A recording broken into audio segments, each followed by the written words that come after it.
Okay, eto na naman po tayo at magbibigay lang po ako ng konting, reaksyon at, analysis tungkol dito sa, nangyaring, isang katutak na kaso na isinampa kay, VP Sara. Hmm.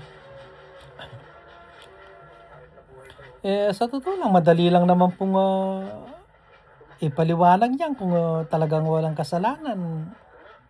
Bakit hindi ipaliwanag? Eto namang mga nagsampa ng kaso sa kanya, hindi naman po siguro sila magsasampa ng kaso kung halimbawang wala naman silang ebidensya. Kasi ang, labanan sa kasuhan natin, ebidensya. Hindi ka naman puwedeng magkaso ng wala kang ebidensya. Ngayon kung ano yung ipinapakitang, ebidensya sa'yo, ipaliwanag mo lang kung ano bang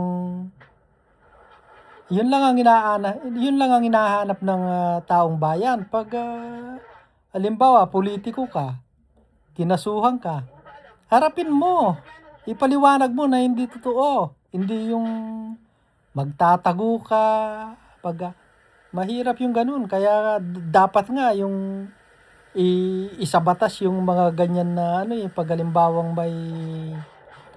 may ikinaso sa kanya tapos, nagtago siya, automatic na 'yun, wala ng paliwanag 'yun, talagang, automatic, guilty ka na dapat. Kasi lalo lang, parang lalong pinapahirapan pa yung ano, yung imbestigasyon. Halimbawa, nag-imbestiga na ano mo na yung tao, na iniimbestigahan mo na ng tao, magtatanong ka, mag-i-invoke siya, ba't, mayroong gano'n pa? Eh, paano papasok yung paano mo malalaman yung gusto mong malaman na bilang isang, imbestigador kung, halimbawa tinatanong mo itong akusado tapos mag-invoke siya, wala na, stop na, wala ka ng magagawa. Dapat yung invoke na 'yan,